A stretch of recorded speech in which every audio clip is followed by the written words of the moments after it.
Hey friends, welcome you all to Padhai passion. મિત્રો, જ્યોગ્રાફીની આ સિરીઝમાં આપણે જીસીઆરટીના ચેપ્ટર્સ ડિસ્કસ કરવા જઈ રહ્યા છીએ. આપણે સૌ જાણીએ છીએ તેમ GCRT is the basic for your strong foundation. જીપીએસસીની ક્લાસ 1, 2, 3 કોઈ પણ એક્ઝામ હોય પણ જીસીઆરટીના તમારા બેઝિક સ્ટ્રોંગ હશે તો તમને આગળની પ્રિપરેશન ખૂબ જ સરળ રહેશે. તો ચાલો આપણે શરૂ કરીએ ધોરણ 11ના ચેપ્ટર 3 પૃથ્વીની આંતરિક સંરચનાથી.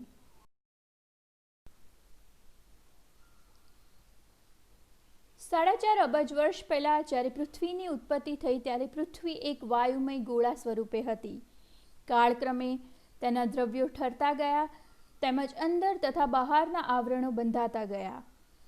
સૌપ્રથમ પૃથ્વીની સપાટીનો ભાગ ઠંડો પડ્યો અને તે ઘન પોપડામાં ફેરવાયો, જેને આજે આપણે ભૂકવચના નામે ઓળખીએ છીએ. પૃથ્વીની સપાટીથી પૃથ્વીનું કેન્દ્ર બિંદુ લગભગ 6370 કિલોમીટર ઊંડે છે. પૃથ્વીના આંતરિક ભાગ દ્રશ્યમાન ન હોવાના કારણે ભૂગર્ભ વિશે આપણું જ્ઞાન ખૂબ જ સીમિત છે, કારણ કે ભૂગર્ભમાં પૃથ્વીના પેટાળમાં જઈને નમૂના એકઠા કરવા, પૃથ્વીના પેટાળને સ્કેન કરવું વગેરે બાબત આપણા માટે લગભગ અશક્ય છે.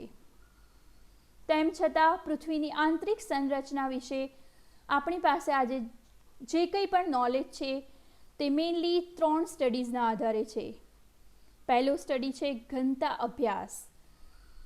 તો મિત્રો, ઘનતા અભ્યાસની અંદર પૃથ્વીના પદાર્થોમાં, પૃથ્વીના પેટાળમાં રહેલા પદાર્થોના ડેન્સિટીનું સ્ટડીઝ કરીને આપણે પૃથ્વીની આંતરિક સંરચના વિશે અમુક રહસ્યને સુલઝાઈ શક્યા છીએ. બીજું છે તાપમાન અભ્યાસ. તો પૃથ્વીના જુદા જુદા આવરણમાં રહેલા તાપમાનના તફાવતને કારણે આપણે અમુક કન્ક્લુઝન સુધી પહોંચી શક્યા છીએ. અને લાસ્ટ છે માળખાગત એટલે કે structural studies. Structural studies basically are helping us to know about the structure of the interior of the earth. તો આ ત્રણેય અભ્યાસ મેઇનલી 2 પુરાવા ઉપર આધારિત છે. એક પ્રત્યક્ષ પુરાવા અને બીજા પરોક્ષ પુરાવા.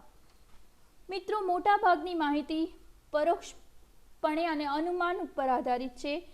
તેમ છતાં આ જાણકારીનો કેટલોક ભાગ પ્રત્યક્ષ નિરીક્ષણ અને ભૂગર્ભના પદાર્થોના વિશ્લેષણ પર આધારિત છે, which is acting as a direct sources to know about the interior of the earth. જે તમે જોઈ શકો છો કે આપણી પાસે 2 ડાયરેક્ટ સોર્સિસ છે to know about the interior of the earth.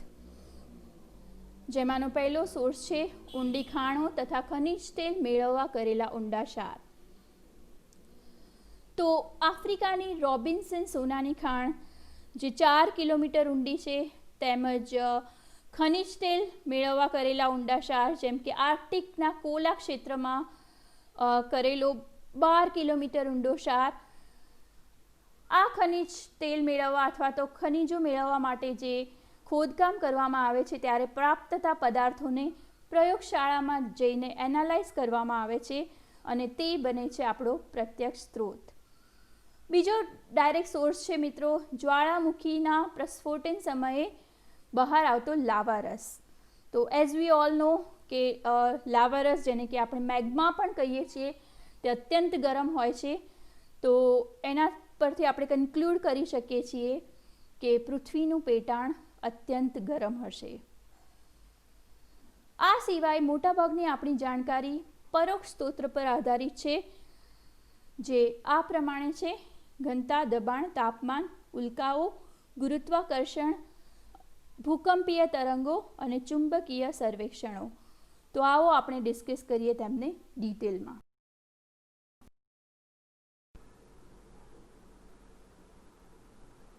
તો મિત્રો, અહીં વાત કરીએ આપણે પ્રત્યક્ષ સ્ત્રોતની. હવે આપણે વાત કરીશું પરોક્ષ સ્ત્રોત. તો પહેલું છે ઘનતા. મિત્રો, પૃથ્વીની સપાટીની સરેરાશ ઘનતા 5.5 ગ્રામ ઘન સેન્ટીમીટર છે અને ઉપરની સપાટીના ખડકોની ઘનતા 2.7 ગ્રામ ઘન સેન્ટીમીટર છે. પૃથ્વીના અંદરના ભાગોની ઘનતા ઉપરના ભાગોથી ભાગોની ઘનતાથી વધારે હોવી જોઈએ. પૃથ્વીના અંદરના ભાગોની ઘનતા સરેરાશ 11 થી 12 ગ્રામ ઘન સેન્ટીમીટર છે. તો મિત્રો અહીં મેઇન વસ્તુ આપણે એ યાદ રાખવાની છે કે પૃથ્વીની સપાટી ઉપર અને ઉપરના આવરણોમાં જે પદાર્થો છે તેમની ઘનતા અંદરના પદાર્થો કરતાં ઓછી છે.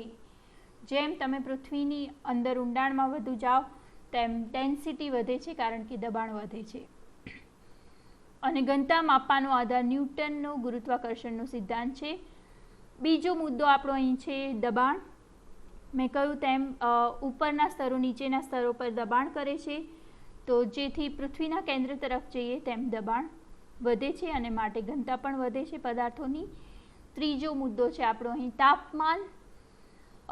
પૃથ્વીની અંદર 32 મીટરની ઊંડાઈએ જતાં તાપમાન 1 ડિગ્રી સેલ્સિયસ વધે છે. માટે મનાય છે કે પૃથ્વીના કેન્દ્રીય ભાગનું તાપમાન 10,000 સેલ્સિયસ કરતાં પણ વધારે છે. માટે જ જ્યારે જ્વાળામુખીનું પ્રસ્ફોટન થાય ત્યારે નીકળતો લાવારસ અત્યંત ગરમ હોય છે. નેક્સ્ટ છે ઉલ્કાઓ. અંતરિક્ષમાંથી પૃથ્વી પર પડતી ઉલ્કાઓ પણ આપણને મદદરૂપ થાય છે ભૂગર્ભ વિશે જાણવામાં. આ ઉલ્કાઓમાંથી લોખંડ અને નિકલ જેવી ભારે ધાતુઓ પ્રાપ્ત થાય છે. તે સાબિતીરૂપ છે કે પૃથ્વીના કેન્દ્રીય ભાગમાં પણ ભારે ધાતુઓ હશે જ, કારણ કે પૃથ્વીઓ પણ ઉલ્કાની જેમ સૌર પરિવારની એટલે કે સોલાર સિસ્ટમની એક સભ્ય છે. નેક્સ્ટ છે ગુરુત્વાકર્ષણ. તો મિત્રો આપણને સૌને ખબર છે તેમ ગુરુત્વાકર્ષણ અલગ અલગ ભાગો પર અલગ અલગ રીતે અનુભવાય છે. ધ્રુવોથી પૃથ્વીનું કેન્દ્ર પ્રમાણમાં નજીક હોવાથી ધ્રુવો પર ગુરુત્વાકર્ષણનું પ્રમાણ વિષુવવૃત્ત કરતાં વધુ છે, અને વિષુવવૃત્તથી પૃથ્વીનું કેન્દ્ર દૂર હોવાથી અહીં ગુરુત્વાકર્ષણ બળ ધ્રુવો કરતાં એકંદરે ઓછું લાગે છે. મિત્રો આ અલગ અલગ ગુરુત્વાકર્ષણ અલગ અલગ ભૂપદાર્થોના અસમાન વિતરણને કારણે તફાવત સર્જાયો છે. ચુંબકીય સર્વેક્ષણો. ચુંબકીય સર્વેક્ષણોથી સાબિત થયું છે કે પૃથ્વીના આંતરિક ભાગમાં ભૂ પદાર્થોનું વિતરણ અસમાન છે. અને લાસ્ટ છે આપણું ભૂકંપીય મોજા, ભૂકંપીય તરંગો. તો તેના વિશે આપણે આગળના ચેપ્ટરમાં વિશેષ ચર્ચા કરીશું. પણ મેઇનલી 3 વેવ્સ છે. પી વેવ્સ એટલે કે પ્રાથમિક વેવ્સ, દ્વિતીયક એટલે સેકન્ડરી વેવ્સ એટલે કે એસ વેવ્સ, અને પુષ્ટીય મોજા એટલે એલ વેવ્સ. અને આ ત્રણેય વેવ્સ છે એ ડિફરન્ટ મીડિયમમાંથી પસાર થઈ શકે છે કે નથી થઈ શકતા, અને તેના આધારે પણ પૃથ્વીની આંતરિક સંરચના સમજવા માટે આપણને મદદરૂપ બને છે. તો મિત્રો આપણે જોયેલી પ્રત્યક્ષ તથા પરોક્ષ માહિતીઓને આધારે geographers have concluded to the main 3 divisions of the interior of the earth. તો એની અંદર આપણે પહેલું જોઈએ તો પૃથ્વીની સપાટી જે છે તેને કહેવામાં આવે છે મૃદાવરણ. આ 3 ડિવિઝન geographers પોતાના અન્ડરસ્ટેન્ડિંગ માટે રાખ્યા છે based on their similarities or differences. તો પહેલું આપણી પાસે છે મૃદાવરણ. તો જેમ આપણે વાત કરી પૃથ્વીનો ઘન પોપડો જેને ભૂકવચ પણ કહેવામાં આવે છે બનેલું છે મેઇનલી સિલિકોન અને એલ્યુમિનિયમથી, એને કહેવામાં આવે છે મૃદાવરણ. બીજો ભાગ આપણી પાસે છે મિશ્રાવરણ. મિશ્રાવરણ મિશ્ર ધાતુઓનું બનેલું છે માટે તેને મિશ્રાવરણ અથવા મેન્ટલ પણ કહેવામાં આવે છે. મેઇનલી બનેલું છે સિલિકોન અને મેગ્નેશિયમથી. અને ત્રીજું આપણી પાસે છે ભૂગર્ભ. ભૂગર્ભને ફર્ધર 2 ડિવિઝનમાં ડિવાઈડ કરવામાં આવ્યું છે, બાહ્ય ભૂગર્ભ અને આંતરિક ભૂગર્ભ. અને જેમ આપણે પહેલાં જોયું તેમ પૃથ્વીની સપાટીથી પૃથ્વીનું કેન્દ્રબિંદુ લગભગ 6,370 કિલોમીટર દૂર છે.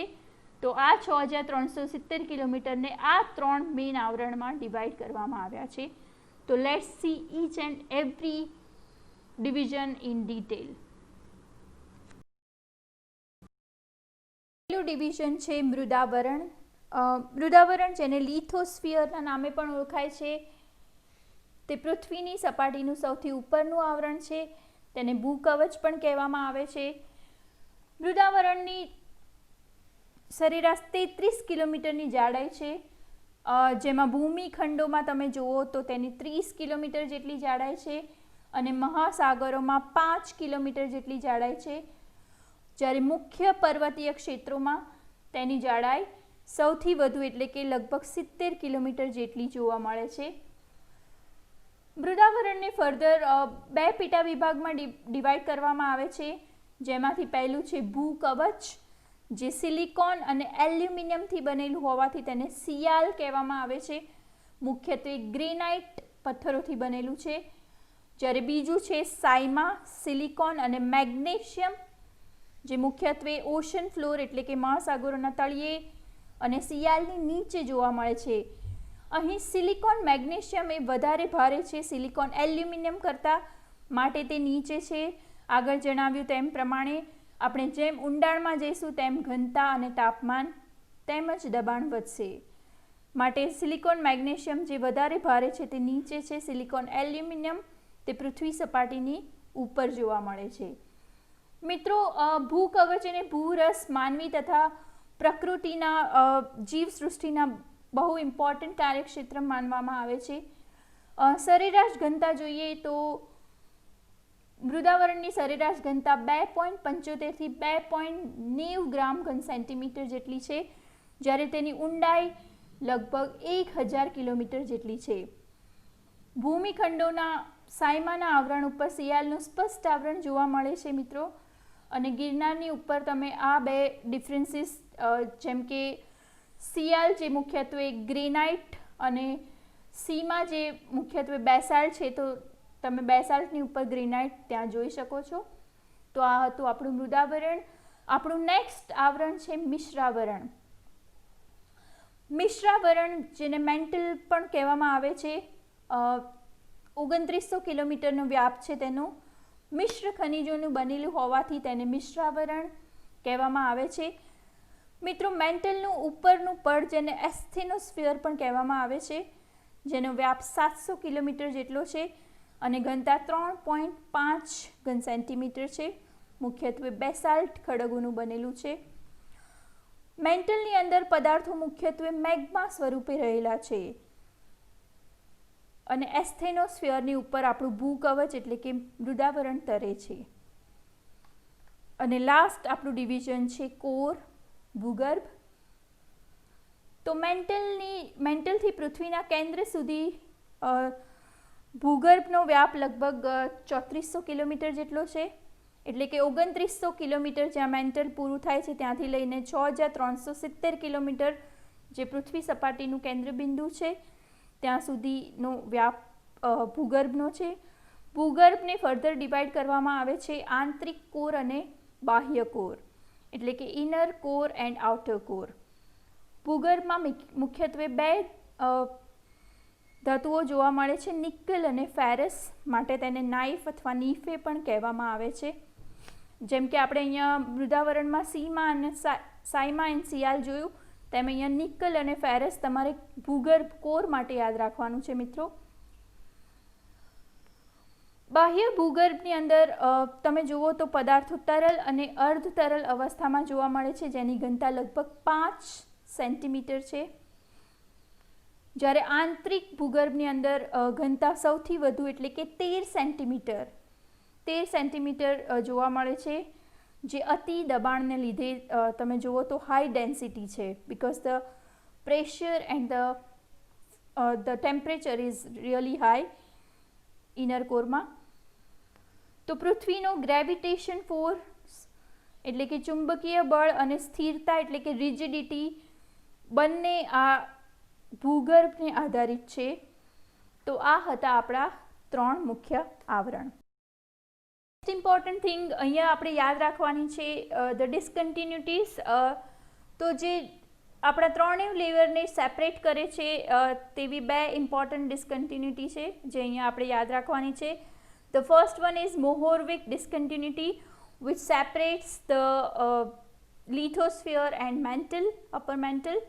તો મૃદાવરણ અને મિશ્રાવરણને અલગ પાડતી મોહોર્વિક ડિસકન્ટિન્યુટી, જે મોહો ડિસકન્ટિન્યુટીના નામે પણ ઓળખાય છે, અને બીજી છે આપણી ગ્યુટનબર્ગ ડિસકન્ટિન્યુટી, જે અલગ પાડે છે ઇનર મેન્ટલ એટલે કે મેન્ટલ લેયર અને કોર ભૂગર્ભને, તેને કહેવામાં આવે છે ગ્યુટેનબર્ગ ડિસકન્ટિન્યુટી.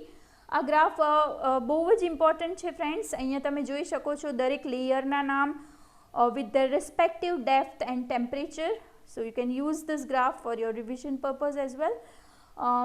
નેક્સ્ટ આપણે જોવાનું છે કે પૃથ્વીની અંદર, પૃથ્વી સમગ્ર રીતે અને પૃથ્વીના પોપડામાં કઈ ધાતુ કેટલા પ્રમાણમાં, એટલે કે ઇન ડિસેન્ડિંગ ઓર્ડર કઈ ધાતુ રહેલી છે, તે પણ બહુ ઇમ્પોર્ટન્ટ છે કારણ કે આગળ તેમાંથી પ્રશ્નો પૂછાયેલા છે જીપીએસસીની ક્લાસ 1, 2, 3 એક્ઝામ્સમાં.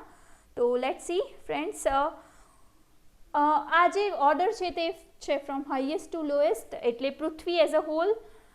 હાઈએસ્ટ ઇઝ ફેરસ, લોખંડ, followed by oxygen, silicon, magnesium, sulphur, nickel, calcium. અને પૃથ્વી એઝ અ પૃથ્વીના પોપડામાં એટલે કે પૃથ્વીના ક્રસ્ટમાં સૌથી હાઈએસ્ટ છે ઓક્સિજન, સિલિકોન, એલ્યુમિનિયમ, લોખંડ, કેલ્શિયમ, મેગ્નેશિયમ, સોડિયમ અને પોટેશિયમ. તો આ તત્વો બધા યાદ રાખવાના છે તમારે. They are in their highest to lowest forms in the order. તો આ પણ બહુ ઇમ્પોર્ટન્ટ છે મિત્રો પ્રિલિમ્સની એક્ઝામ માટે. તો હવે આપણે ચર્ચા કરીશું આ પર્ટિક્યુલર ટોપિકમાંથી પૂછાયેલા પ્રીવિયસ યર્સ ક્વેશ્ચન. તો મિત્રો જીપીએસસીની ડિફરન્ટ એક્ઝામમાં આ પર્ટિક્યુલર ટોપિકમાંથી કયા ક્વેશ્ચન આવ્યા છે તે આપણે આ સિરીઝની અંતર્ગત દરેક ટોપિક પછી ડિસ્કસ કરીશું, જેથી તમને ખ્યાલ આવે કે કયા પ્રકારના પ્રશ્નો આ પર્ટિક્યુલર ટોપિકમાંથી પૂછાઈ શકે. તો આપણો પહેલો ક્વેશ્ચન છે જે જીપીએસસી ક્લાસ 1, 2ની 2019 એટલે કે ગયા વર્ષે પૂછાયો હતો. નીચેના પૈકી પૃથ્વી પર કયું પ્રાકૃતિક તત્વ એ સમગ્ર રીતે સૌથી વધુ પ્રતિશતમાં જોવા મળે છે? તો અહીં આપણા ઓપ્શન છે નિકલ, મેગ્નેશિયમ, લોખંડ અને એલ્યુમિનિયમ. તો મિત્રો આપણે જેમ પ્રીવિયસ સ્લાઇડમાં જોયું તેમ ધ હાઈએસ્ટ ટુ લોએસ્ટમાં પૃથ્વી as a whole, the earth as a whole, the highest was લોખંડ. તો અહીં આપણો જવાબ આવશે સી, લોખંડ. Friends, the next question is પૃથ્વીની સીમાના સ્તરની નીચે આવેલા ભૂગર્ભના કેન્દ્ર ભાગમાં મુખ્યત્વે કયા નક્કર ધાતુમય દ્રવ્યો આવેલા છે? આ ક્વેશ્ચન પૂછવામાં આવ્યો હતો DYSO 2019માં. આપણા ઓપ્શન્સ છે મેગ્નેશિયમ અને કોબાલ્ટ, નિકલ અને ફેરિયમ, ગ્રેનાઇટ અને બેસાલ્ટ કે કોપર અને કેલ્શિયમ. તો મિત્રો અહીં વાત કરી રહ્યા છે આંતરિક ભૂગર્ભની, ઇનર કોરની. તો આપણે ડિસ્કસ કર્યું હતું તેમાં આવશે નાઇફ એટલે કે નિકલ અને ફેરિયમ. Option B is the right answer. The next question is પૃથ્વીની સમગ્રપણે સરેરાશ ઘનતા કેટલી છે? જીપીએસસી ક્લાસ 1, 2 2017માં પૂછાયેલો છે આ પ્રશ્ન. તો આપણા ઓપ્શન છે 2.7 ગ્રામ સેન્ટીમીટર પર ક્યુબ, 3 ગ્રામ સેન્ટીમીટર ક્યુબ, 5.5 ગ્રામ સેન્ટીમીટર ક્યુબ કે 16 ગ્રામ સેન્ટીમીટર ક્યુબ.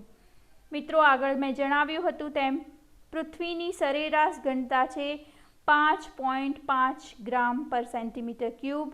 તો the answer is going to be the option C. Next question છે ગ્યુટેનબર્ગ ડિસકન્ટિન્યુટી કોના વચ્ચે જોવા મળે છે? આ ક્વેશ્ચન પણ પૂછવામાં આવ્યો હતો જીપીએસસી ક્લાસ 1, 2 2017માં. આપણા ઓપ્શન છે પોપડા અને મેન્ટલ વચ્ચે, મેન્ટલ અને ભૂગર્ભ, ઉપરનું મેન્ટલ અને નીચેના મેન્ટલ વચ્ચે કે બાહ્ય ભૂગર્ભ અને આંતરિક ભૂગર્ભ વચ્ચે. તો અહીંયા વાત કરે છે ગ્યુટેનબર્ગ ડિસકન્ટિન્યુટી. આપણે જેમ પેલો ગ્રાફ જોયો હતો તેમ આવેલી છે મેન્ટલ અને ભૂગર્ભ વચ્ચે.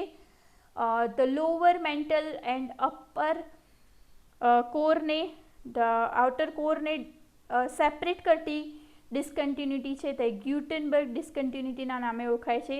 તો the option is going to be, the answer is going to be the option B. And the last question is પૃથ્વીના ભૂગર્ભમાં અત્યંત ગરમી હોવા છતાં તેનો કેન્દ્રીય ભાગ ઘન સ્વરૂપે કેવી રીતે રહી શકે છે?